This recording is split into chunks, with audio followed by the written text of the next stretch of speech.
Il vivait dans les camps des chemins forestiers. Ce n'était nullement un arbre de... Le collectif Touche pas ma forêt, il compte donc plus de 40 organisations, des centaines de citoyens, et que c'est un signe de diversité, d'ouverture d'esprit et de tolérance pour que chacun d'entre nous puisse y trouver sa place. Alors attends Pascal, on va dire, c'est un slogan. Alors on va dire, et la forêt elle est aussi à qui?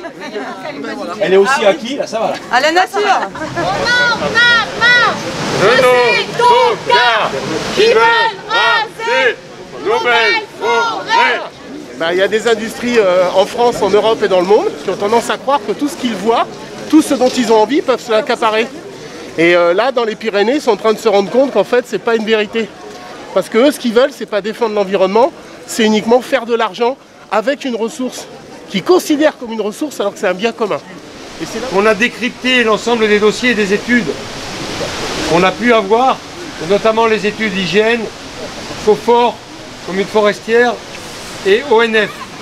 Et que c'est ces études qui nous ont permis de comprendre un peu ce qu'ils voulaient faire. Puisque ce dossier, il est dans les cartons depuis plus de 2 ans.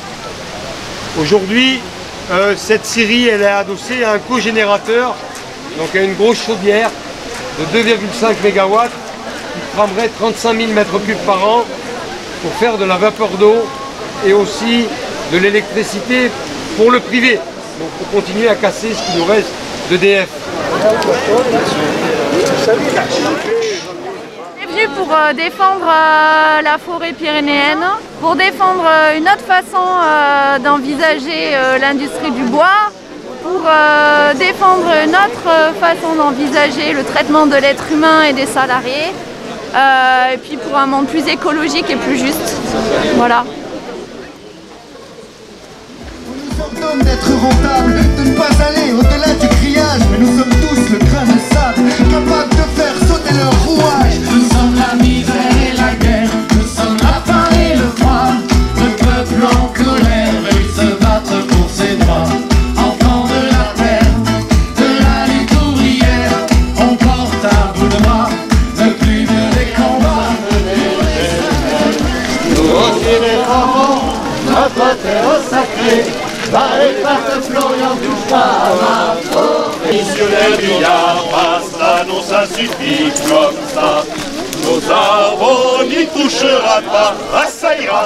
Nous sommes un groupe de chanteurs, basés essentiellement en vallée de Barousse. Nous chantons dans la rue pour raviver un peu la mémoire des luttes passées. Il y a de quoi faire avec toute la casse sociale qui se pratique en ce moment.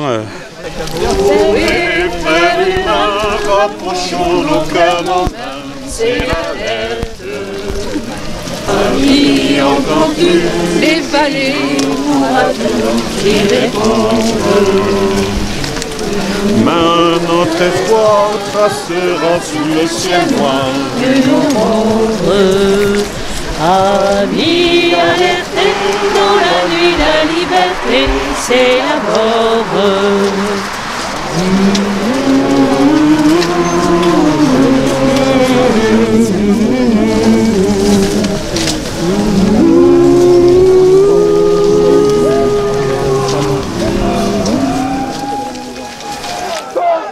Pas pour les capitaux, les arbres pour les sociaux, pas pour les capitaux. J'ai passé 28 jours dans un platane devant le ministère de la Transition écologique pour alerter sur les dérives faites aux arbres partout en France, pour alerter le ministère. Et du coup, le mouvement a tellement pris qu'aujourd'hui on est à 60 antennes en France en 1 an. 60 antennes GNSA, et il y a 3 créations d'antennes par semaine, il faut le savoir. Donc à ce rythme-là, on s'aperçoit bien que les citoyens français, en fait, ils en ont un petit peu marre de voir que... On a toujours les mêmes argumentaires des élus, toujours les mêmes incohérences et incompréhensions de la législation. Et qui souvent ne connaissent pas les arbres en fait et ne savent pas pourquoi il ne faut pas les enlever. Nous venons de Vertou, près de Nantes. Nous avons créé le GNSA Vertou à la suite de la menace d'abattage de 16 arbres près de chez nous. On a réussi à les sauver, heureusement. Si j'échange avec vous aujourd'hui, c'est parce qu'on a de l'oxygène. L'oxygène, il est donné par les arbres. Les arbres dépolluent. Nous, on a tendance quand même à polluer pas mal. Il Il avait pour amis 2 ou 3 écureuils. Il abritait aussi un couple de bouvreuils. En symbiose avec lui, des cèpes de Bordeaux montraient le bout de leur chapeau. Il absorbe toutes ces cochonneries, il les stocke, son squelette c'est du carbone et ensuite il redonne de l'oxygène. Et aujourd'hui, être ici pour cette forêt, ça me paraît une évidence. Donc j'ai 30 ans et je fais partie d'une des générations qui doit se construire dans ce monde qui ne nous fait pas rêver, dans lequel c'est difficile de se projeter. Un projet Florian qui s'inscrit dans une durée extrêmement courte pour générer des profits simplement sur 10 ans. Et après, qu'est-ce qui va se passer? Donc l'idée, c'est vrai que d'interpeller vos élus pour parler de ça, pour demander à ce qu'on s'inscrive dans des processus longs de réflexion pérennes où on pourra reprendre tous ensemble du sens, en fait, tout simplement le sens de nos vies, le sens qu'on veut donner à nos vies. Et en défendant la forêt, on ne défend pas la nature, mais nous sommes la nature qui se défend. Merci.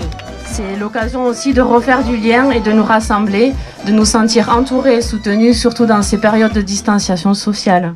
Pourquoi nous demandons depuis des mois et encore cette semaine au préfet des Hautes-Pyrénées une concertation avec tous les acteurs autour de ce projet. Quand je dis tous, c'est le conseil régional, l'État, les communes, les propriétaires forestiers, les associations, les organisations, les citoyens et la filière. La filière a déjà du mal à vivre avec le système de concurrence dans lequel elle est, et il faut réinventer une filière de demain. S'il y a des bûcherons, des débardeurs, des scieurs, des ébénistes, rejoignez le collectif, il y a besoin de votre connaissance, on ne peut pas discuter du bois sans les travailleurs du bois. C'est résineux parce que la résine, ça crasse les machines. Donc du coup, tu bosses du chêne, du bois locaux, du chêne, du châtaignier, du hêtre un petit peu, mais pas tant que ça finalement. Contrairement à ce que vous entendez dans les médias ou autres, la forêt française n'est pas sous-exploitée. Ça, c'est un motif juste pour justifier de couper toujours plus d'arbres. Au contraire, on manque de gros bois en forêt. La forêt, c'est juste simplement un milieu vivant très compliqué, dont on ne connaît pas les 3/4 de ce qui se joue. Et on manque aujourd'hui de très gros bois et de bois morts pour que cette forêt puisse être pleinement vivante et respire pleinement. Donc ça, c'est quelque chose qu'on ne peut pas laisser passer. Parce que Florian, lui, ce qu'il veut, c'est justement ces gros bois et ces très gros bois pour faire tourner sa scierie. Donc ça, c'est non négociable. Et on ne lâchera rien là-dessus. Descendre dans la rue pour y chanter la délivrance, en somme, y défendre la nature et le respect du vivant. On veut construire l'entraide, tenter l'autogestion. Vous avez les milliards, mais nous sommes des millions. Réouvrons les frontières, laissons passer les hommes. Reprenons le pouvoir par tout ce que l'on consomme. De ces vieux arbres impossibles à abattre. L'amour, l'envie, le corps, l'esprit, tout est réuni en éclat.